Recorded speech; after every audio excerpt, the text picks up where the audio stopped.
Hello students, हम लोगों का ये नेक्स्ट सेशन रहेगा 12वीं क्लास का। जैसा कि हमने पिछली क्लास में पढ़ा था Coulomb law in vector form, तो अब हम कर पढ़े वही सवाल करेंगे Coulomb law in vector form, मगर in terms of position vector. ठीक है, चलिए स्टार्ट करते हैं। Coulomb law in vector form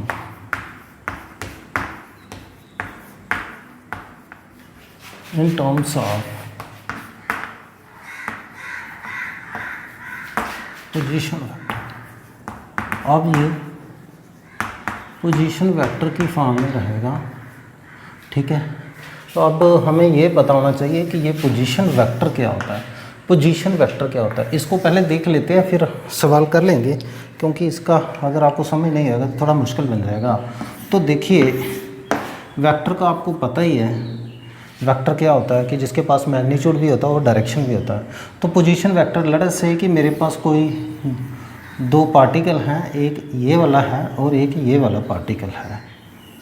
ये पार्टिकल है, ये ओरिजिन आ गया, इसे x मान लो, इसे y मान लो। ये पार्टिकल A पे है, ये पार्टिकल B, ऐसा मान लीजिए पार्टिकल का नाम है A और इस पार्टिकल का नाम है B।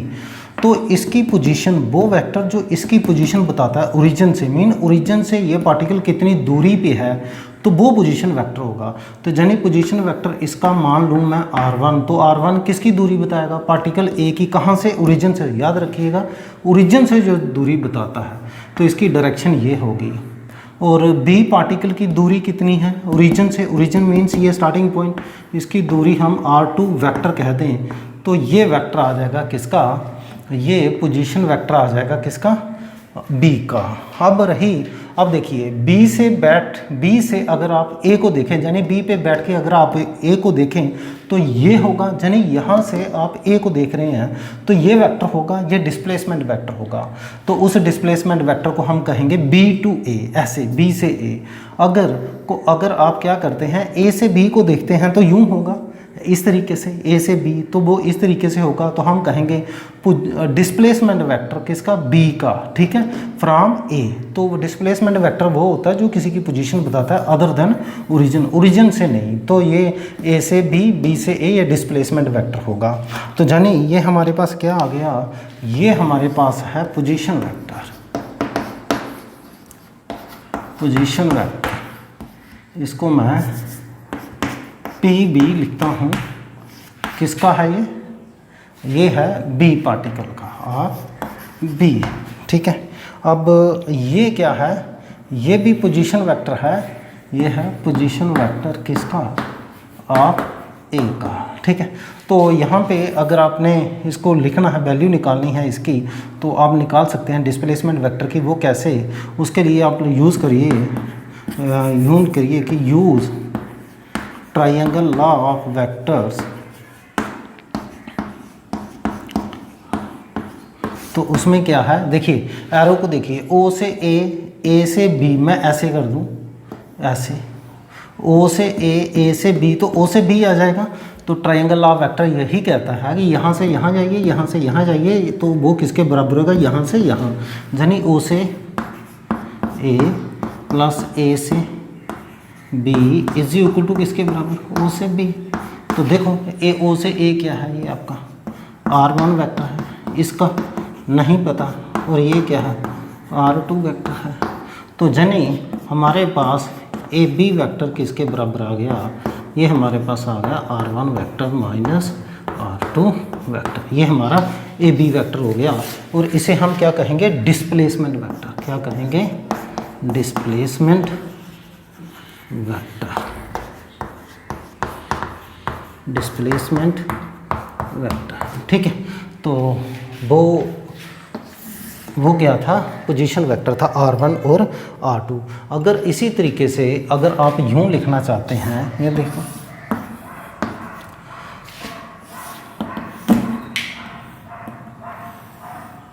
आप यूं लिखना चाहते हैं, ये पार्टिकल आपका A ही है और ये पार्टिकल आपका B ही है, तो ये आपका R1 है और ये आपका R2 है। अब की बार क्या करते हैं? ये लिखते हैं, यानी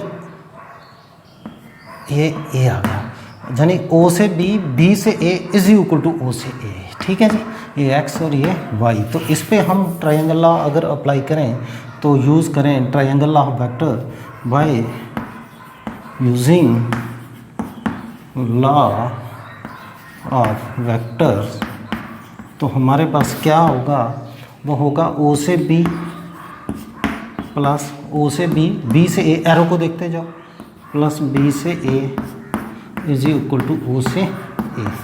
तो ओ से बी बोलिए क्या है, ओ से बी है आपके पास R2 वेक्टर प्लस बी ए को हमने निकालना है, और ये ओ से है हमारा R1 वेक्टर। तो हमारा बी से ए वेक्टर आ गया R1 vector minus R2 vector, ये देखो।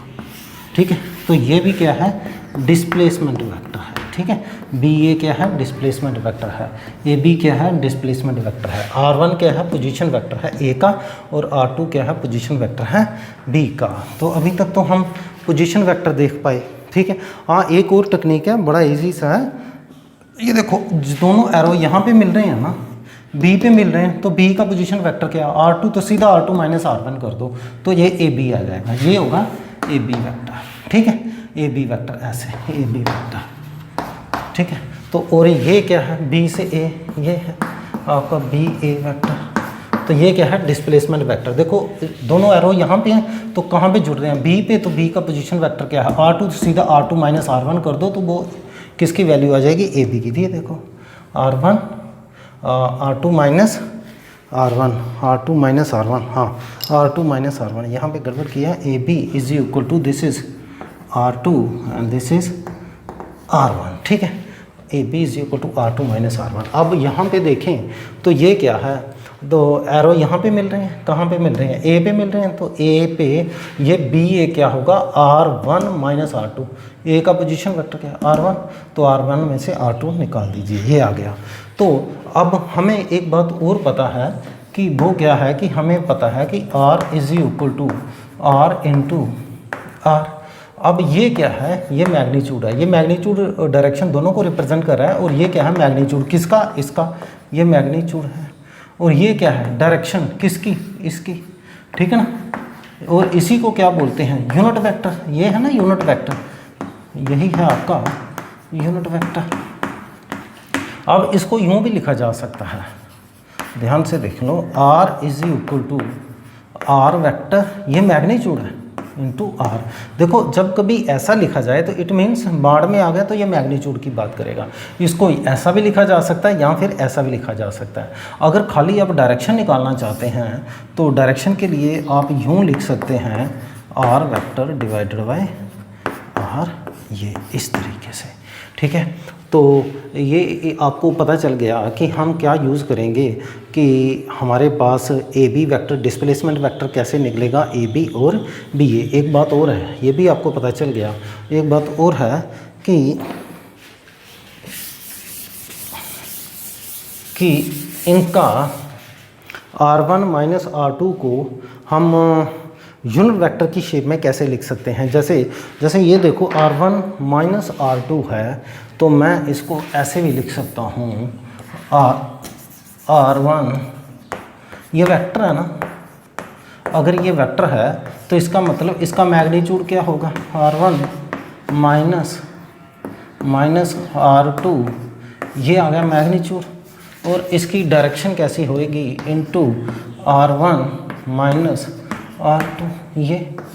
अब अगर यहाँ से अगर आप खाली डायरेक्शन निकालना चाहते हैं, यानी ये, तो ये हम लिख पाएंगे R1 माइनस R2, ये हमारे पास किसके बराबर आएगा, R1 vector minus R2 vector divided by R1 vector minus R2 vector, ये मैग्नीट्यूड में। इसका थोड़ा ध्यान रखिएगा, ये हम बहुत ज़्यादा यूज़ करेंगे। ठीक है, R1 minus R2, R1 minus R2 vector का नीचे मैग्नीट्यूड। ठीक है, अब अगर हम 2 1 यानी कि इसका अगर R2 माइनस R1 आ जाए, सपोज दैट, जैसे वो है हमारे पास। ठीक है, यानी कि ये तो हमने लिखा किसके लिए लिखा, ये हमने लिखा B A vector, for B A vector, for B A vector. ठीक है ना, अगर हम यही कहानी फॉर ए बी वेक्टर के लिए लिखें, फॉर ए बी वेक्टर, तो हमारी कहानी क्या आएगी, R2 माइनस R1, ये आएगा, पहले क्या कीजिए मैग्नीट्यूड लिखिए, R2 माइनस R1, ठीक, इनटू क्या आएगा, ये आएगा आपका R1 R2 माइनस R1, ये इस तरीके से आ जाएगा, ठीक है। अगर हम यहाँ से खाली डायरेक्शन निकालना चाहते हैं तो R2 माइनस R1, ठीक है, तो ये किसके बराबर आ जाएगा, R2 vector minus R1 vector, तो डिवाइडेड बाय क्या आ जाएगा हमारा, R2 vector minus R1 vector, और ये कहानी आ जाएगी। इनको देखिएगा, ये दो जो मैंने लिखे हैं, एक ये वाला R1 माइनस R2 और ये क्या लिखा R2 माइनस R1, यानी ये हमने जो डिस्प्लेसमेंट वेक्टर निकला था हमारा, उसको मैंने किस शेप में डाल दिया, उसको शेप में डाल दिया, वेक्टर की शेप में डाल दिया, ठीक है, यूनिट वेक्टर को वेक्टर की शेप में डाल दिया, ठीक है जी। तो ये हम बहुत ज़्यादा यूज़ करेंगे आगे, इसके बिना हमारा काम नहीं चलेगा। तो लेट अस स्टार्ट, ये बातें आपको पता होनी चाहिए, इसके बिना हम सवाल नहीं कर पाएंगे। तो let us start coulomb law in vector form in terms of position vector. चलिए स्टार्ट करते हैं। तो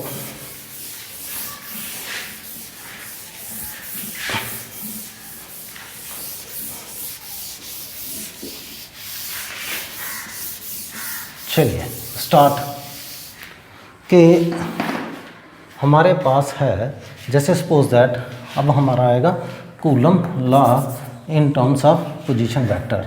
तो ये देखिए कि अगर मेरे पास यूं है कुछ x और y हैं, तो यहाँ पे मेरे पास एक चार्ज है और यहाँ पे मेरे पास दूसरा चार्ज है। मान लीजिए ये मेरे पास है चार्ज Q1 और ये है मेरे पास चार्ज Q2, और Q1 का पोजीशन वेक्टर मान लीजिए R1 है और Q2 का पोजीशन वेक्टर मान लीजिए R2 है।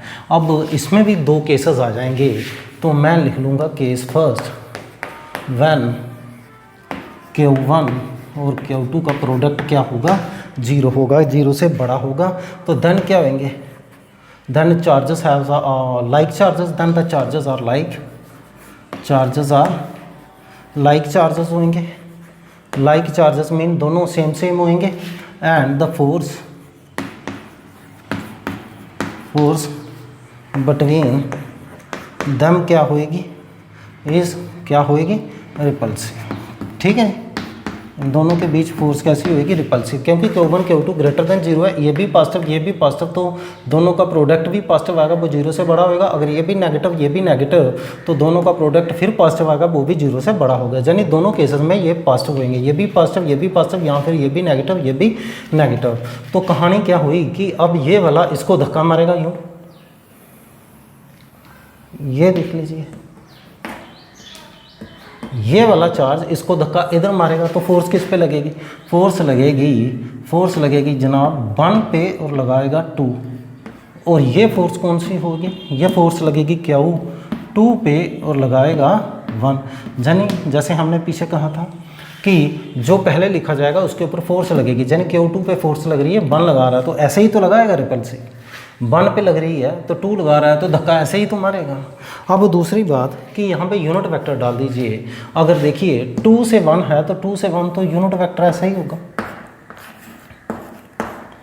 अगर 1 से 2 कहूँ तो उसका यूनिट वेक्टर ऐसे ही तो होगा, ठीक है ना।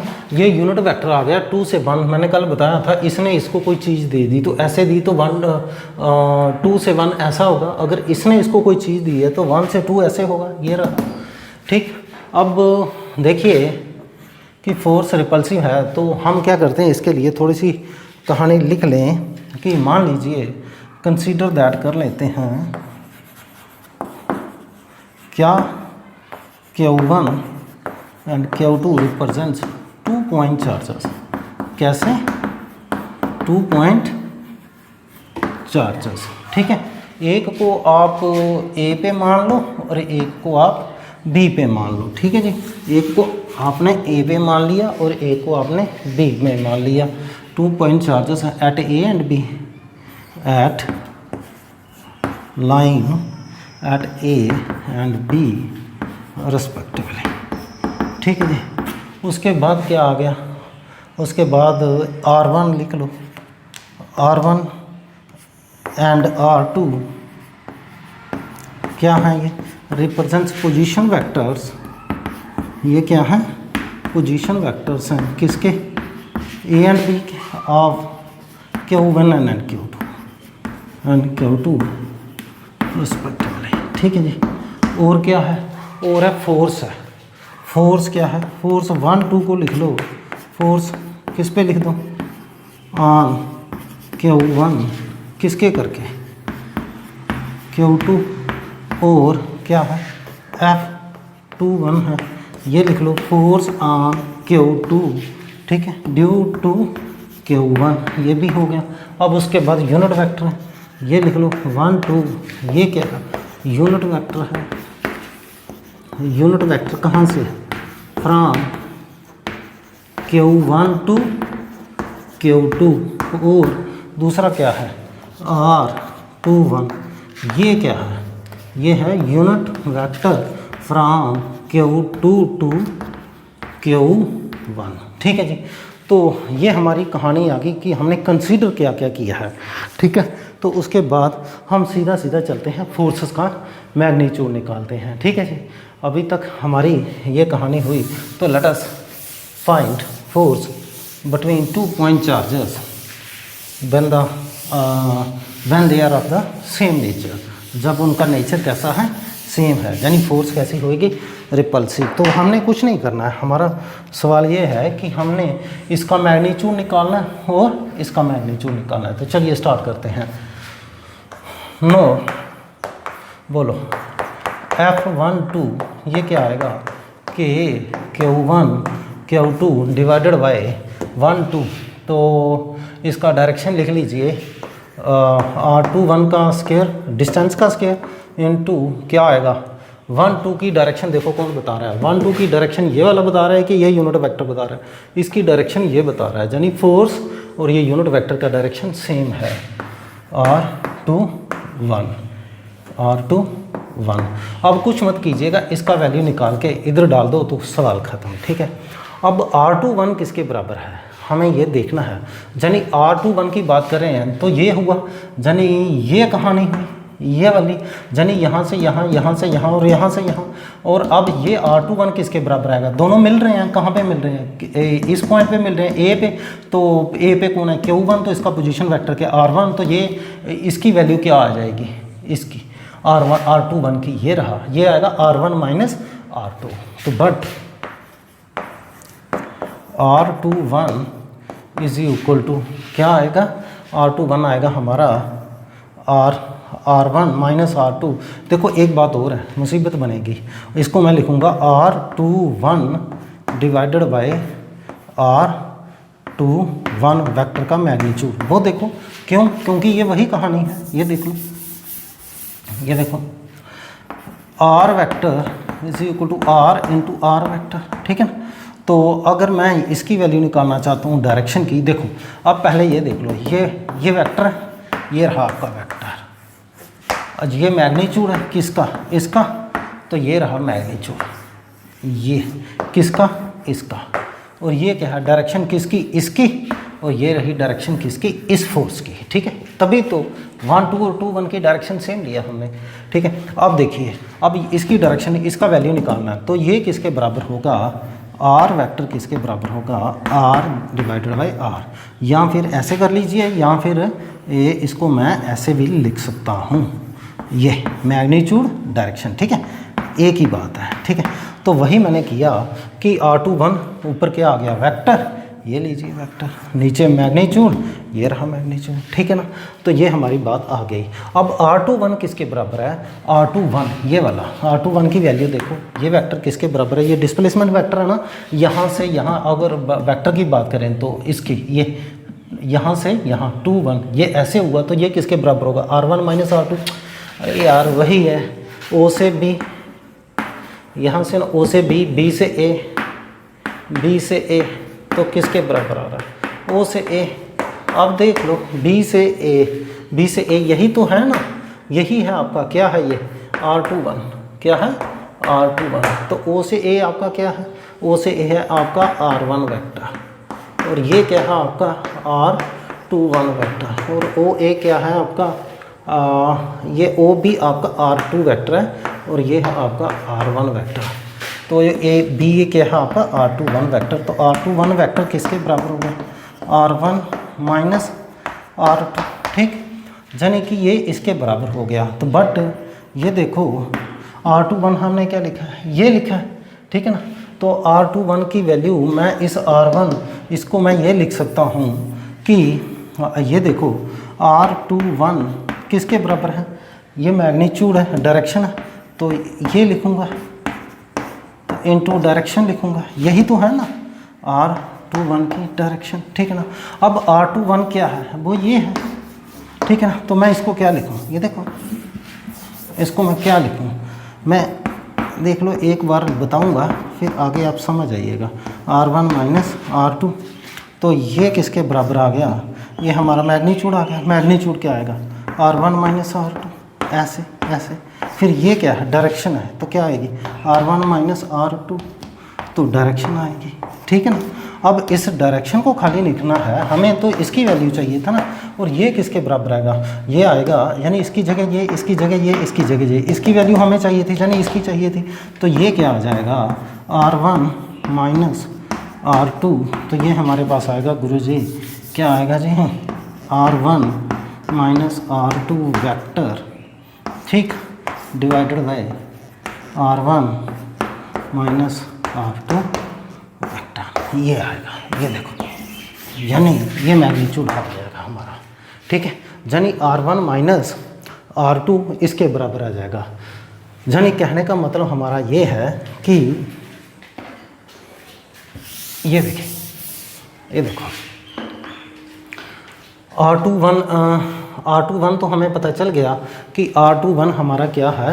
R1 माइनस R2 है, ठीक है ना। R21 क्या है हमारा? R1 माइनस R2 है। ये देखो R21 क्या है? R1 माइनस R2 है।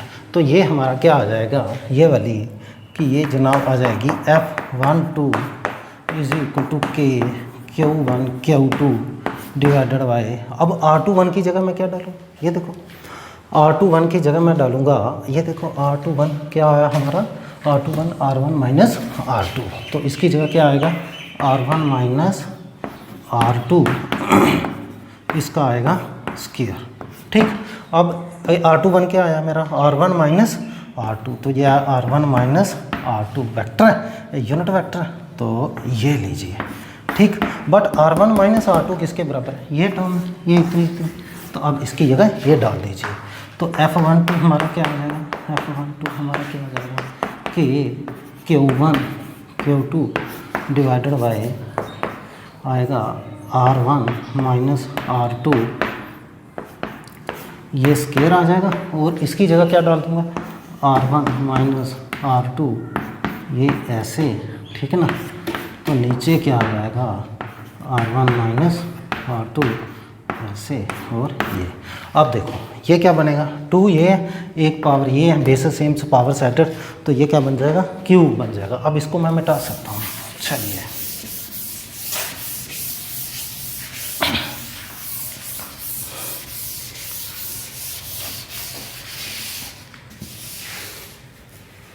तो चलिए हम क्या करते हैं, लिखते हैं। अब F12 किसके बराबर आएगा? ये हमारा आया, बोलिए क्या है ये? के Q1 Q2 divided by R1 minus R2 magnitude, और क्यूब आ गया क्योंकि 2 ये है, एक ये बेसिस सेम पावर सेट है, तो इनटू क्या आ गया? R1 vector minus R2 vector. तो ये हमारी फोर्स निकल गई किस पे? 1 पे, ये वाली। इस फोर्स का मैग्नीट्यूड आ गया और डायरेक्शन आ गया इन टर्म्स ऑफ पोजीशन वेक्टर। ये देखो R1 R2 पोजीशन वेक्टर की शेप में आ गया, ठीक है। तो दिस इज़ हमारा this is our coulomb law in terms of position vector, तो इसका मैग्नीट्यूड किसका F12 का निकला, तो हम F21 भी निकाल सकते हैं। लेट अस से कि दिस इज इक्वेशन नंबर 1, ठीक है। तो चलिए अब निकालते हैं F21 की वैल्यू भी निकाल लेते हैं, वो कोई भी मुश्किल बात नहीं है। तो लेट अस स्टार्ट, क्या निकालते हैं F21। तो चलिए अब किसकी बारी है, F12 निकल आया, तो चलिए अब स्टार्ट करते हैं F21। नो, किसकी बात कर रहे हैं, F21 की। F21 किसके बराबर आया, Q1 Q2, तो F21 और R12 देखो दोनों डायरेक्शन सेम है, तो मैं लिखता हूँ F12 का स्क्वायर, तो इधर क्या आएगा R12 और ये आ जाएगा। क्यों, क्योंकि ये तो आ गया मैग्नीट्यूड किसका, इसका, और ये आ गई डायरेक्शन किसकी, इसकी। ध्यान से देखो इसकी डायरेक्शन कौन बता रहा है, इसकी डायरेक्शन ये बता रहा है, ना कि ये बता रहा है, ठीक है। इसकी डायरेक्शन ये बता रहा है क्योंकि इन दोनों की डायरेक्शन सेम है, और इसकी डायरेक्शन ये बता रहा है क्योंकि इन दोनों की डायरेक्शन सेम है। हाँ, नीचे जो है ये डिस्टेंस है इन दोनों के बीच का, इसे मैं 1 2 भी लिख सकता हूँ, 2 1 भी लिख सकता हूँ, इसका कोई लफड़ा नहीं है। मगर आप कंफ्यूजन ना हो तो जैसा डायरेक्शन लिखोगे वैसा डाल देना इधर।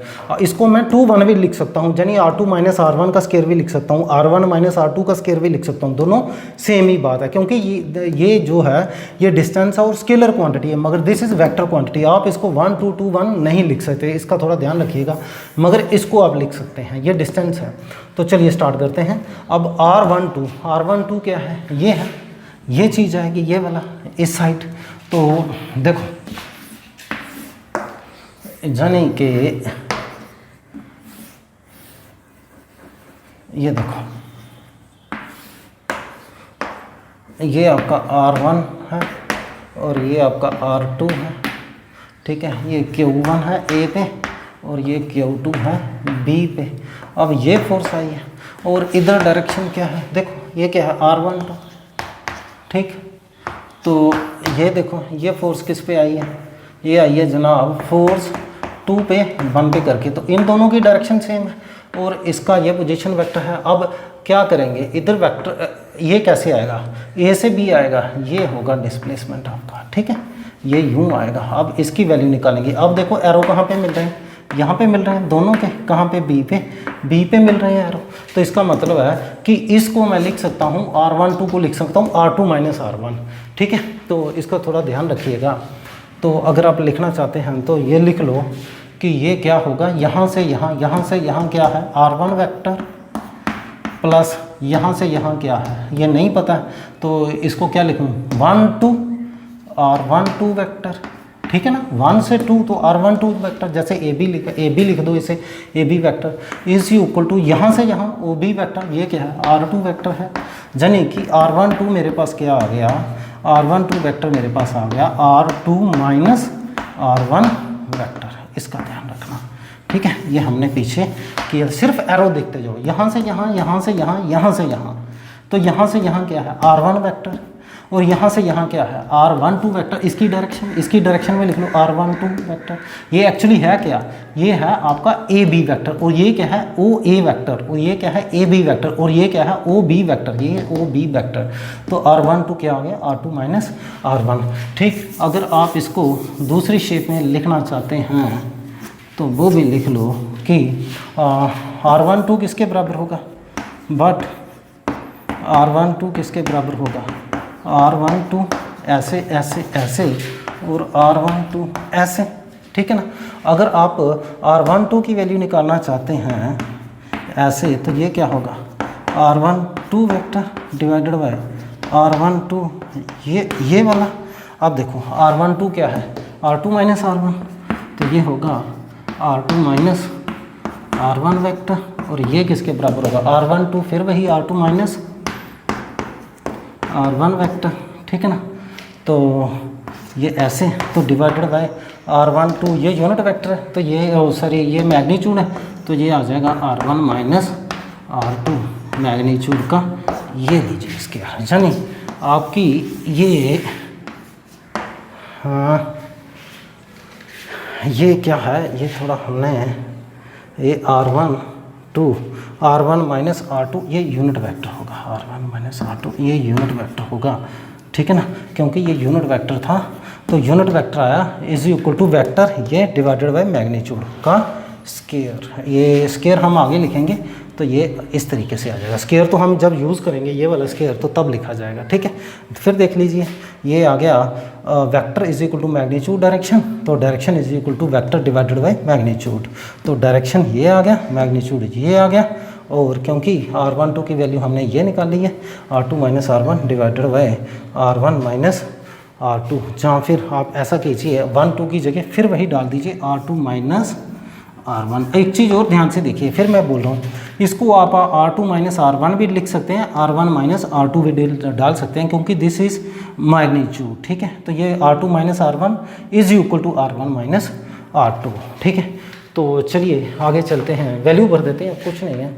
तो F21 हमारे पास क्या आ गया कि Q1 Q2 divided bye R12 की वैल्यू क्या आई है हमारे पास R2 माइनस R1 का मैग्नीट्यूड का स्केयर, और डायरेक्शन वैल्यू, डायरेक्शन देखो क्या आया, ये है हमारा डायरेक्शन, और ये वाली टर्म आई है, तो डाल दीजिए इसको, इसे लिख दो R2 माइनस R1 वेक्टर, ठीक।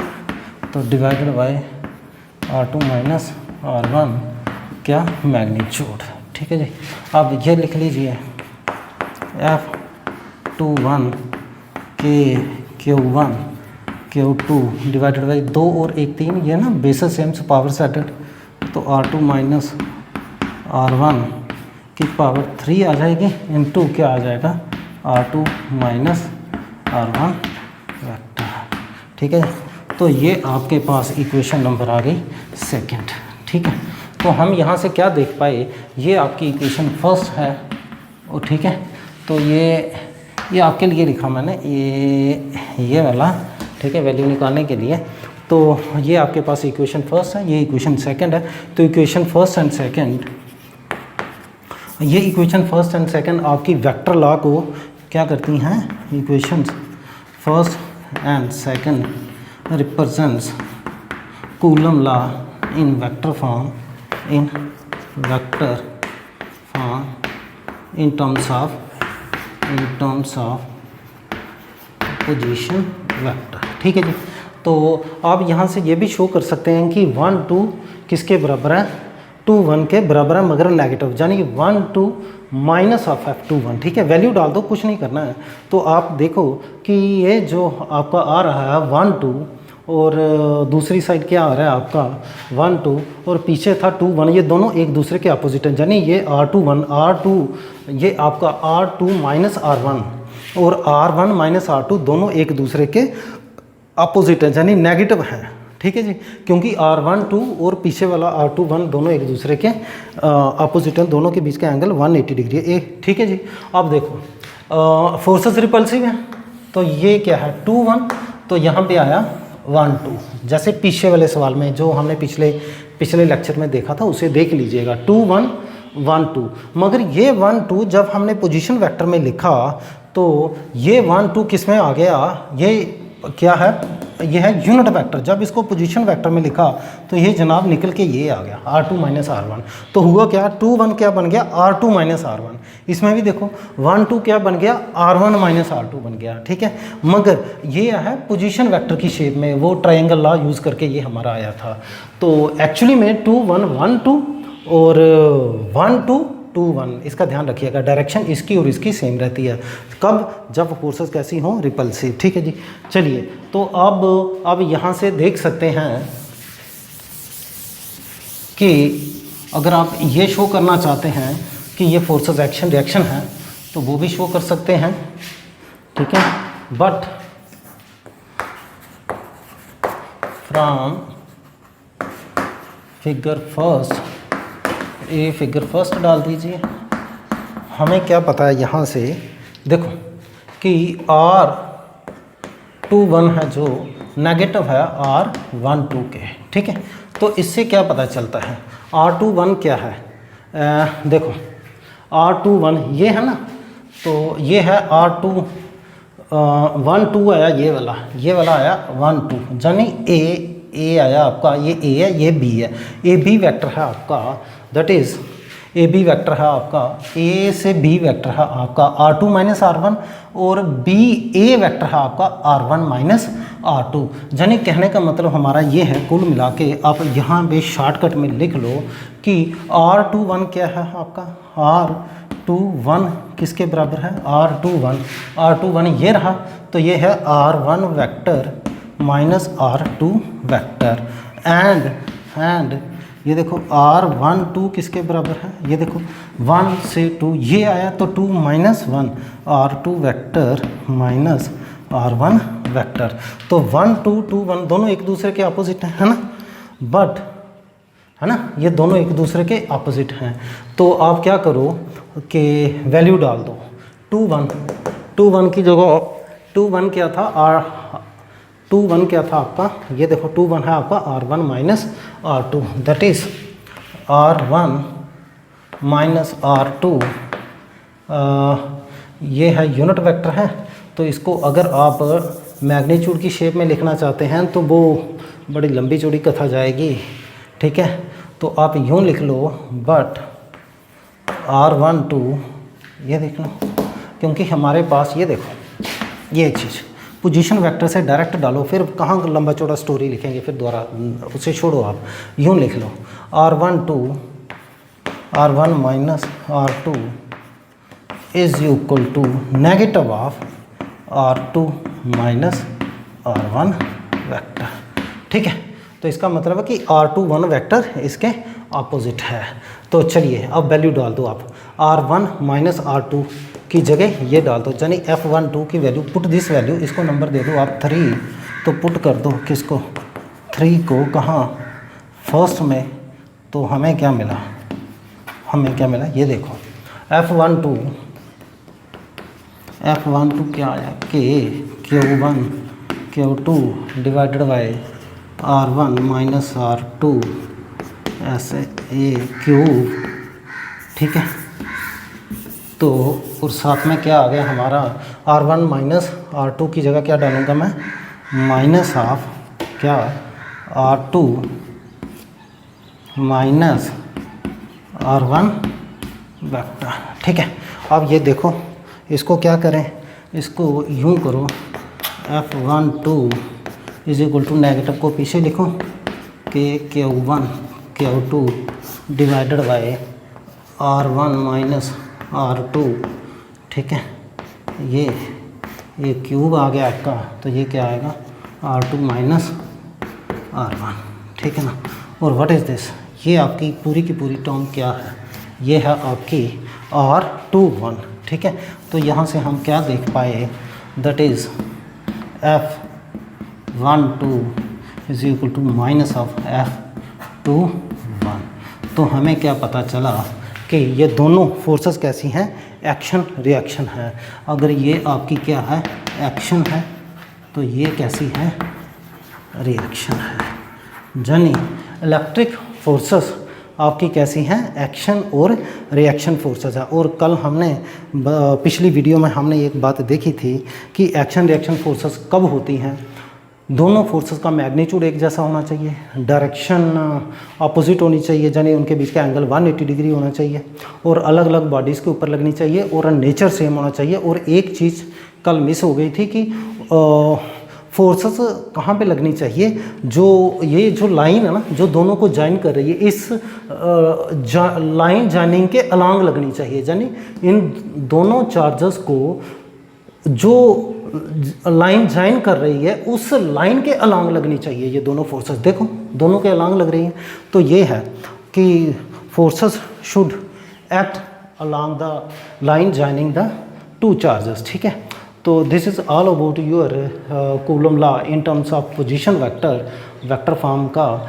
तो इसमें ये केस हो गया कि भैया जब उनके बीच फोर्स कैसी होगी, रिपल्सिव। अगर फोर्स अट्रैक्टिव होएगी तो वो भी एक केस है कि जब फोर्सेस कैसी होंगी, अट्रैक्टिव होगी। देन Q1 Q2 उस केस में लेस देन 0 हो जाएगा,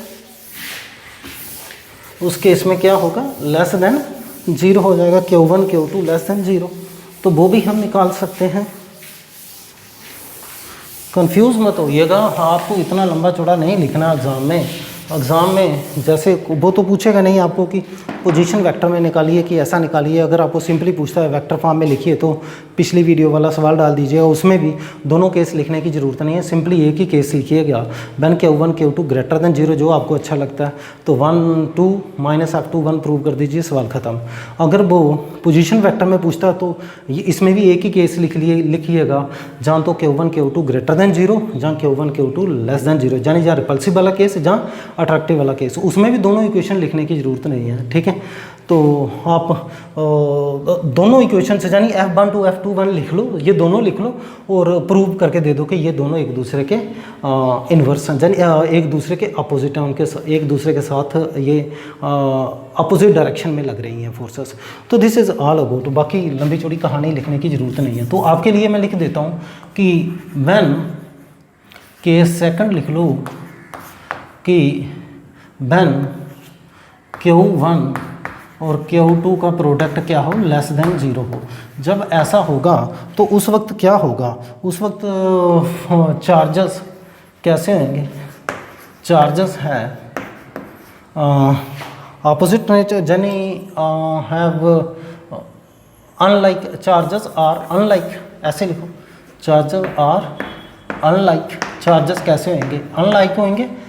तो फोर्स कैसी होएगी, बिटवीन देम कैसी होएगी, इज अट्रैक्टिव, ठीक है।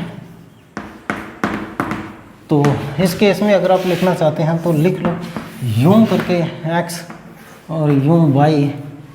तो ये देखो एक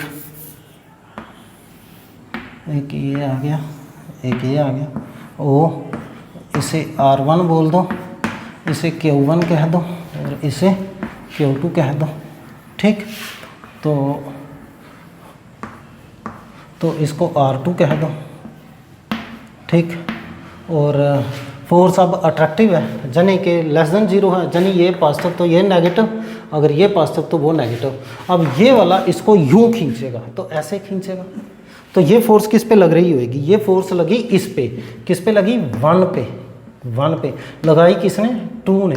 तो ये वाले को, ये वाला भाई साहब ऐसे खींचेंगे, ठीक है ना, ये वाला इसको ऐसे खींच रहा होगा, तो ये फोर्स कैसी रही, ये रही 2 के ऊपर लगाएगा कौन, 1। अच्छा, पोजीशन वेक्टर के बारे में क्या ख्याल है, पोजीशन वेक्टर 1 से 2 तो ऐसे ही होगा,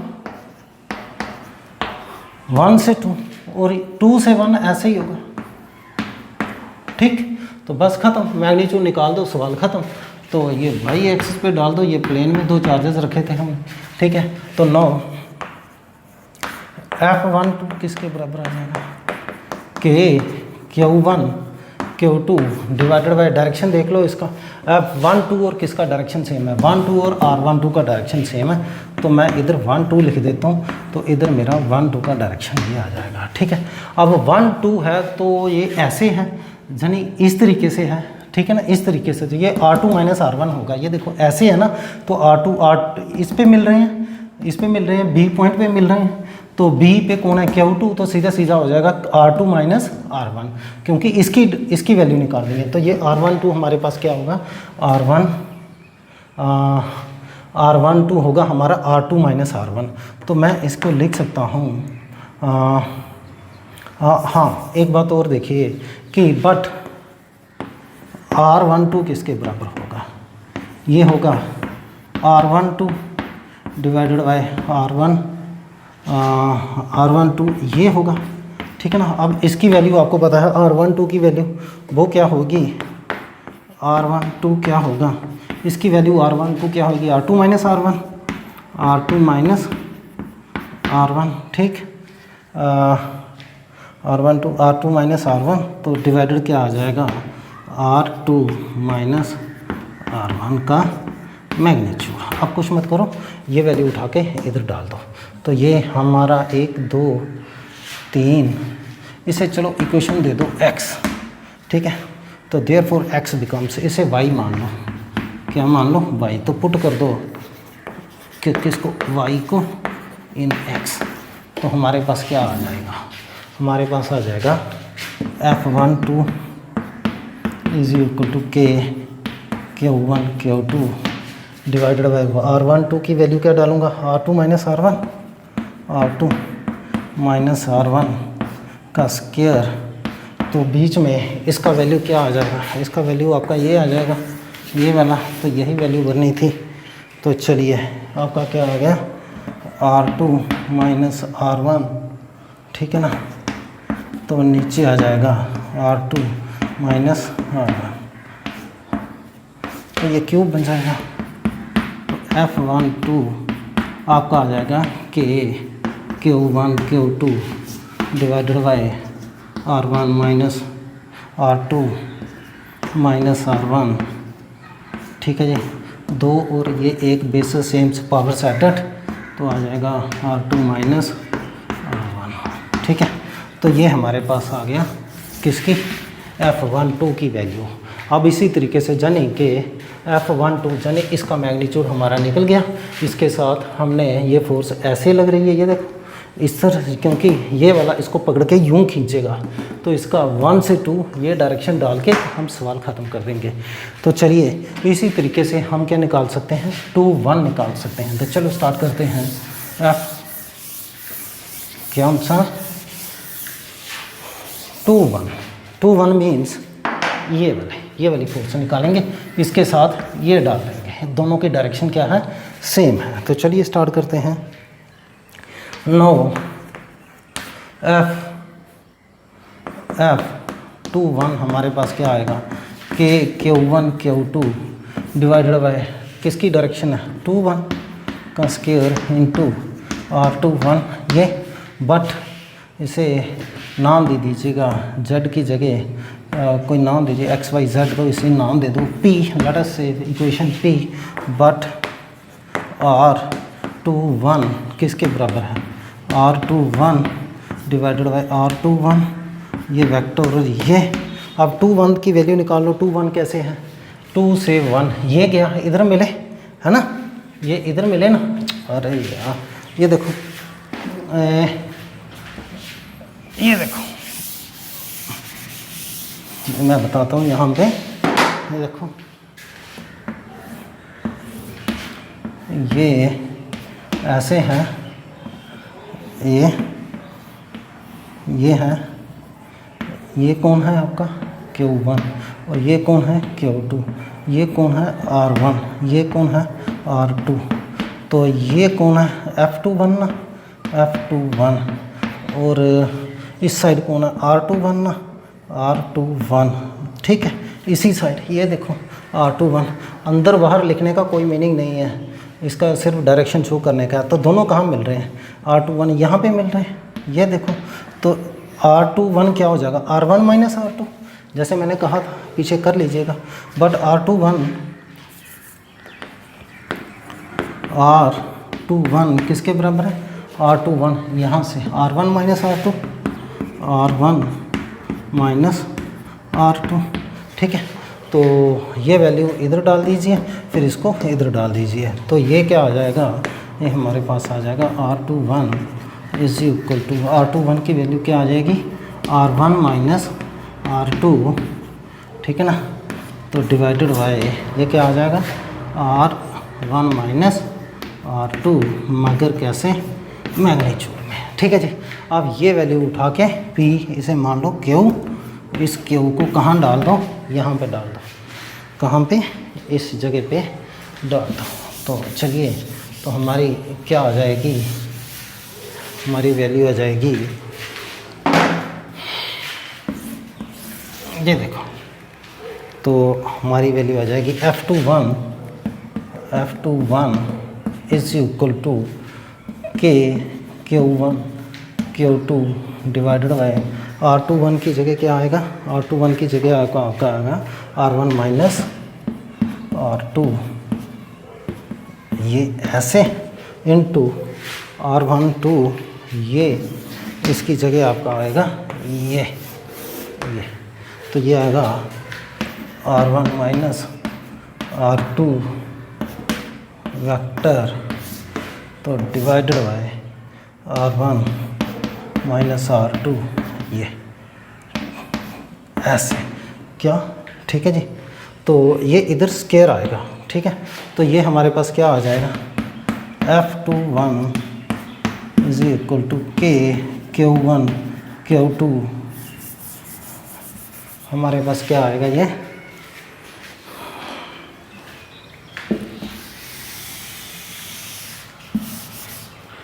हमारे पास आएगा F21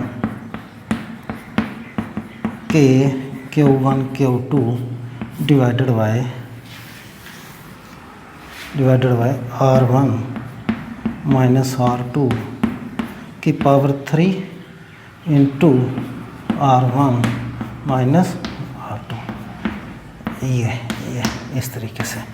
तो ये जनाब हमारी आ गई, ठीक है। पी क्यू इसे नेम दे दो R, तो इसे नाम दे दो S। ये हमारी दो इक्वेशंस आ गई, 2 1 की और 1 2 की। यानी ये इसका मैग्नीट्यूड आ गया 2 1 का, और ये 1 2 का मैग्नीट्यूड आ गया, ठीक है। अब यहाँ से देख लो 1 2 और 2 1, ठीक है ना। तो ये दोनों अपोजिट हैं, तो ये इसके साथ आप लिख सकते हैं। दोनों कैसे हैं, अपोजिट हैं। अगर लिखना चाहते हो तो वो भी लिखा जा सकता है कि एक्शन रिएक्शन है।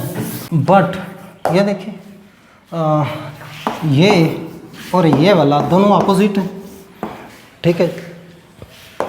R1 minus R2 vector is equal to minus of R2 minus R1 vector, ठीक है। तो वैल्यू डाल दो, R1 2 की जगह ये डाल दो, ठीक है।